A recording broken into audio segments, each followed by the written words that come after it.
사랑하는 사람들이 죽어갈 수밖에 없잖아요. 그치? 근데 어떤 사람은 이제 형제 자매가 갑자기 뭐 사고를 당한다거나 자살을 하기도 하고요. 또 부모님이 아파서 돌아가시기도 하고. 맞지. 저도 이제 경험을 할 거고.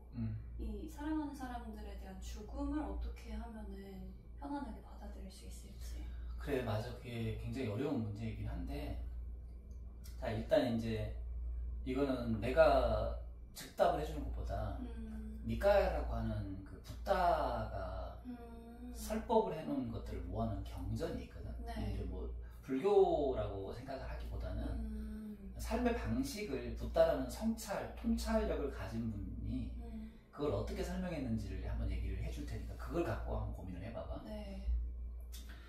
그 붓다가 이제 유행이라고 이렇게 그 어딘가를 이동하면서 법을 설하던 과정에 미친 여인을 하나 발견한 거야. 네. 근데 이제 이 여인이 왜 미치게 됐냐면 전쟁이 나가지고 남편이 징집당해서 죽었어. 근데 아들이 하나 있었어. 네. 그 남편이 죽었다는 얘기를 듣고 너무 상심해서 아들 하나 잘 키우고 살고 있었어. 근데 역병이 돌아가지고 아들이 쉽게 말하면 그 질병에 걸려서 죽어버린 거야. 그러니까 그 짧은 순간에 이 여인은 남편과 아들을 잃어버렸잖아. 웬만한 사람은 정신적으로 못 견디겠지.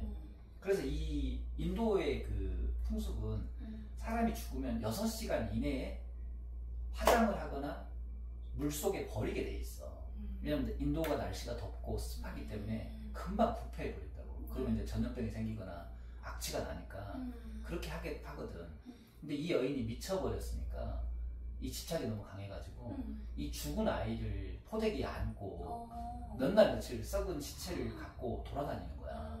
그래서 이제 사람들이 붓다에게 이 여인에 대해서 말을 해준 거야. 그래서 이제 붓다가 그 여인을 불러와서 이렇게 솔루션을 줘. 여인한테 가장 필요한 게 뭔지 물어봐. 그랬더니 이 아이를 살려달라고 해. 그래서 붓다가 숙제를 내줘.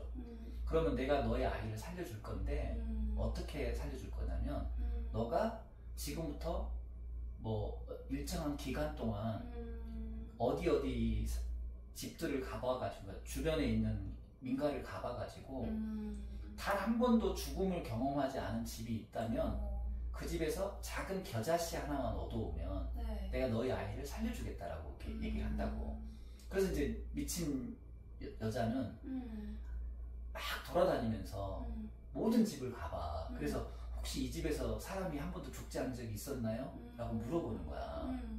그러니까 뭐 할아버지 돌아가셨어요, 할머니 돌아가셨어요, 어머니, 아버지, 뭐 자식.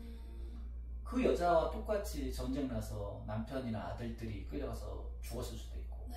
또 병이 나서 할머니, 할아버지, 자식들, 배우자가 죽었을 수도 있잖아.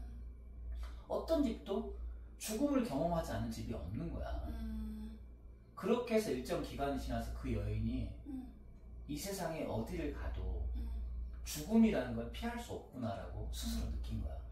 그래서 정신이 돌아와서 그 죽은 아이를 스스로 묻고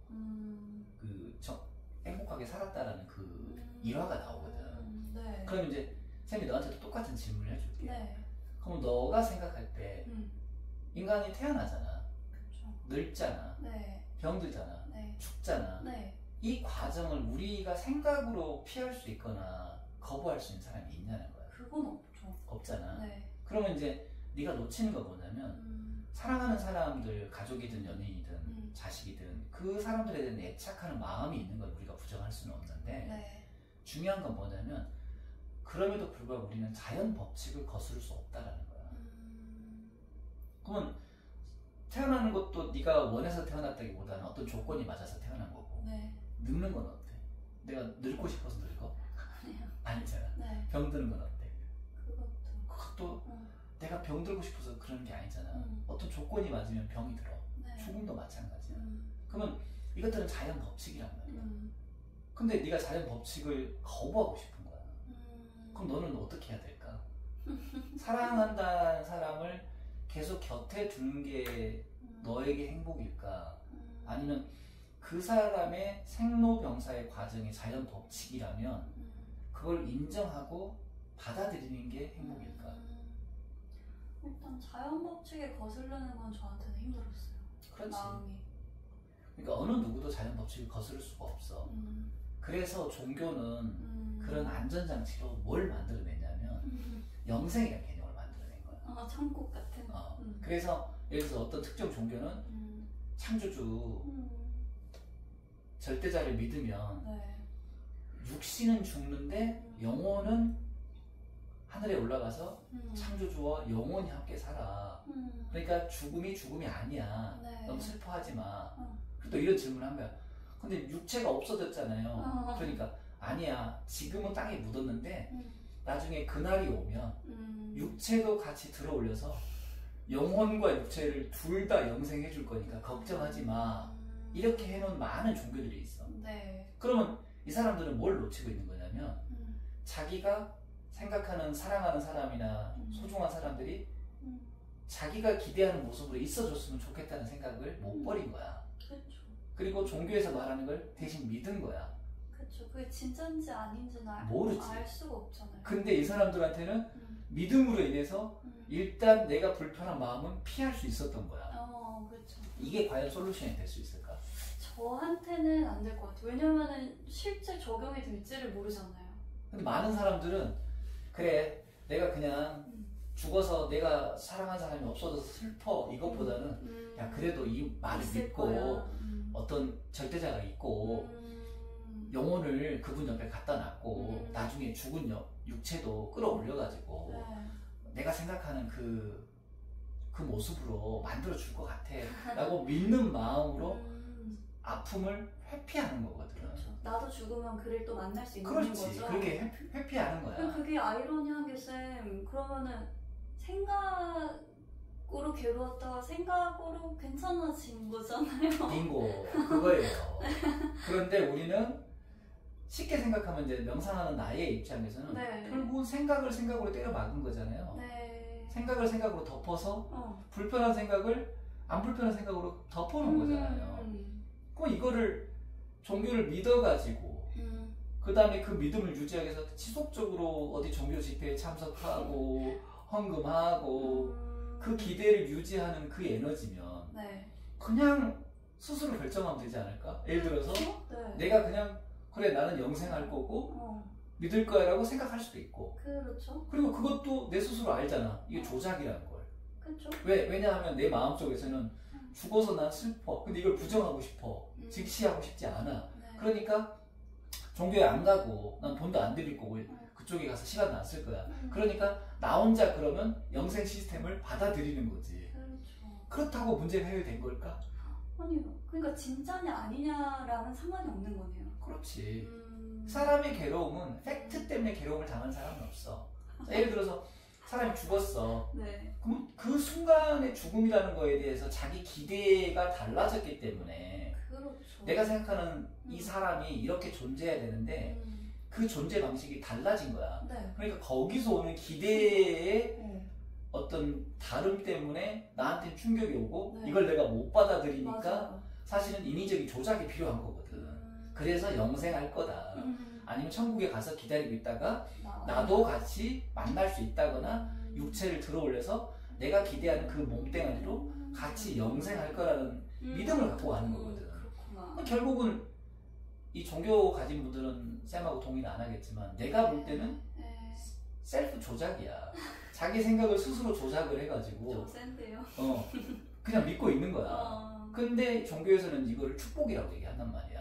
그러니까 나는 이제 그걸 말리지는 못한다고 생각하고 말릴 수도 없고 굳이 말릴 필요도 없다고 생각은 해. 그걸로 내가 마음이 편안해진다면 선택지에 가능하다. 그런데 질문, 그게 진짜로 그런지 아닌지는 생각을 해봐라. 예를 들어볼게. 어떤 사람이 공부를 안 한 거야.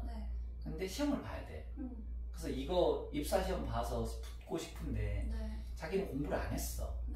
그러면 시험 보고 나서 난 붙을 거야, 붙어야 돼 이렇게 생각하면 속마음은 어떨까?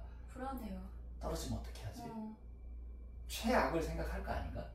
그러면서 결과 나올 때까지는 계속 불안하겠지. 그 다음에 떨어지고 나면 이거 담담하게 받아들일 수 있을까? 아니요. 안 되잖아. 대부분은 자기가 공부 안 한 것들에 대해서 쉽게 긍정하기가 어렵다고, 인정하기가 어렵다고. 그러면 이 마음하고 이 지금 죽음이라는 문제를 한번 대비를 해보자고. 자, 내가 공부를 안 했는데 시험 봐가지고 붙고 싶어. 근데 떨어질 것 같아 라는 불안한 마음으로 계속 살았어. 근데 결과가 나오니까 여기 아니나 다를까 떨어졌어. 네. 여기서 내가 마음이 행복하려면 어떻게 해야 돼? 받아들여야 돼. 그렇지. 난 공부를 안 했고 공부를 안 한 만큼 난 점수가 나오지 않았고 점수가 나오지 않은 거는 내가 지은 원인에 따른 결과니까 이걸 받아들여야 돼. 이건 자연 법칙이야. 네. 라고 하는 게 인과를 이해하고 자연 법칙을 이해한 거야. 그럼 마음이 편안해져. 그럼 다음번에 어때?